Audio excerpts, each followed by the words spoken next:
2024년 한 조사에서 한국인의 약 40% 이상이 정치 이야기 때문에 가족이나 친구와 거리를 둔 적이 있다고 답했습니다. 우리는 이제 의견 차이를 넘어 존재가 부정되는 느낌을 경험하는 시대에 살고 있습니다. 너 좌파야 우파야?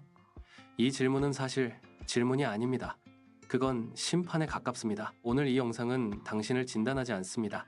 대신 우리가 어떻게 서로를 그리고 스스로를 라벨 뒤에 가둬왔는지 그 구조를 함께 들여다보려 합니다. 라벨이 어떻게 사람이 되었는지 아시나요? 좌파와 우파는 원래 사람을 설명하는 말이 아니었습니다. 18세기 프랑스 혁명기 의회에서 왕권을 지지하던 사람들이 의장 오른쪽에 공화주의자들이 왼쪽에 앉으면서 생긴 좌석 배치 용어였었죠. 하지만 20세기를 지나며 이 단어는 완전히 변했습니다. 냉전은 좌와 우를 정책 방향이 아니라 도덕적 정체성으로 바꿔놓았고 SNS 시대에 들어서며 이 라벨은 이 사람이 우리 편인가 적인가를 가르는 확인 코드가 됐습니다. 지금 우리가 쓰는 좌파, 우파는 더 이상 정치 좌표가 아닙니다.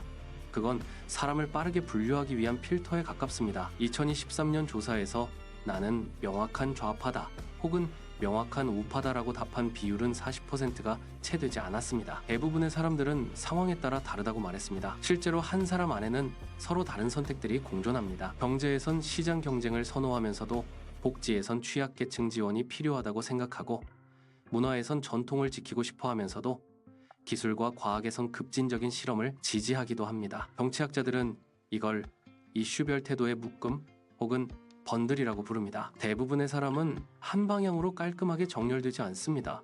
당신은 좌도 우도 아닐 수 있습니다. 당신은 이슈마다 다른 스위치를 켜는 사람, 하나의 스위치보드에 가깝습니다. 뇌과학은 이 이슈에 대해 무엇을 말하고 무엇을 말하지 않을까요? 2011년 영국 UCL 연구팀은 90명의 젊은 성인을 대상으로 뇌 MRI 연구를 진행했습니다. 그 결과 전측 대상피질이라는 영역의 회백질이 많을수록 자유주의 성향 자기보고 점수가 조금 높았고 우측 편도체 회백질이 많을수록 보수주의 성향 점수가 조금 높았습니다. 이 연구는 흥미롭지만 여기서 반드시 짚고 넘어가야 할 점이 있습니다. 첫째, 상관은 인과가 아닙니다.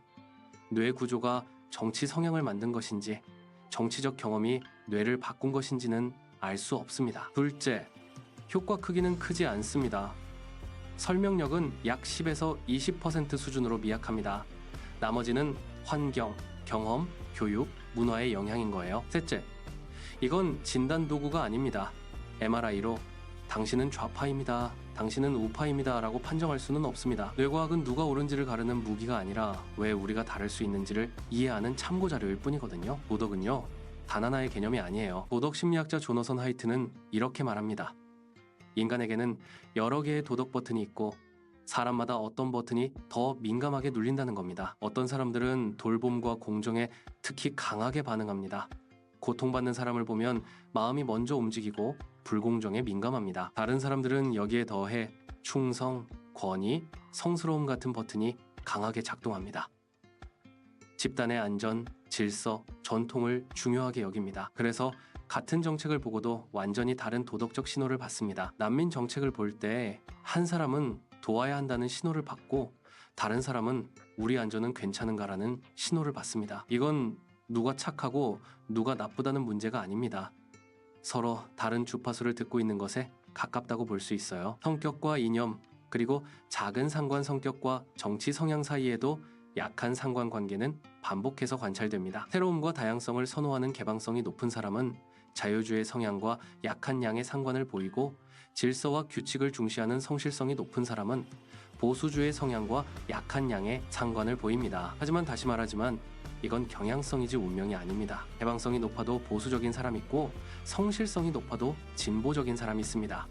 이건 사람을 규정하는 DNA가 아니라 설명에 도움이 되는 힌트일 뿐입니다. 차이는 결함이 아니라 역할일 수 있습니다. 일부 진화심리학자들은 이렇게 추측합니다. 인류 역사에서 집단 안의 위험을 경계하는 사람과 새로운 기회를 탐색하는 사람이 함께 있었던 것이 생존에 유리했을 수 있다고요. 경계형은 위협을 빠르게 감지하고 질서를 지키며 안전을 확보했고, 탐험형은 새로운 자원과 관계를 찾아 집단의 가능성을 확장했습니다. 이건 어디까지나 가설입니다. 하지만 중요한 메시지는 분명합니다. 차이는 결함이 아니라 다양성일 수 있다는 것. 한쪽만 있으면 사회는 균형을 잃습니다. 질문을 바꾸면 대화가 바뀐다. 이제 질문을 바꿔봅시다. 나는 좌파일까? 우파일까? 대신 이 질문을 던져보세요. 나는 언제 무엇이 가장 불편한가? 불평등과 비효율 중 어느 쪽이 더 참기 힘든가? 빠른 변화와 검증되지 않은 실험 중 어느 쪽이 더 위험하게 느껴지는가? 개인의 자유와 공동체의 책임이 충돌할 때 무엇을 먼저 떠올리는가? 이 질문들은 당신을 분류하지 않습니다. 대신 당신이 무엇에 반응하는 사람인지를 보여줍니다. 라벨을 벗어난 대화법을 한번 알아봅시다. 너 좌야 우야? 라는 질문을 받았을 때 이렇게 이분법적인 라벨로 답하지 않아도 됩니다. 대신 이렇게 물어보세요. 이 정책이 해결하려는 문제는 무엇인가? 좋은 결과는 누가 얻고 실패의 비용은 누가 감당하는가? 다른 대안은 없는가? 이 세 가지 질문만으로도 대화는 네 편 내 편에서 우리 문제로 이동합니다. 그리고 어떤 대화는 이길 필요가 아니라 지켜야 할 관계가 먼저일 수도 있습니다. 당신은 좌파도 우파도 아닐 수 있습니다. 당신은 상황마다 다른 가치를 켜고 비용을 저울질하고 선택하는 사람일 가능성이 높습니다. 라벨은 편합니다. 한 칸에 들어가면 생각하지 않아도 되니까요. 하지만 라벨은 당신을 단순화시킵니다. 오늘 이후로는 나는 어느 편인가? 대신 이 질문을 해보세요. 나는 지금 무엇을 지키려 하는가? 그 질문은 당신을 누군가가 만들어 놓은 프레임이 아니라 당신의 진짜 삶으로 데려옵니다. 당신은 단순히 좌우 둘 중 하나가 아닙니다. 당신은 스위치보드입니다. 그리고 그게 지극히 정상입니다. 한번 조용히 생각해보는 시간을 가져보는 건 어떨까요? 마인드텔러였습니다. 감사합니다.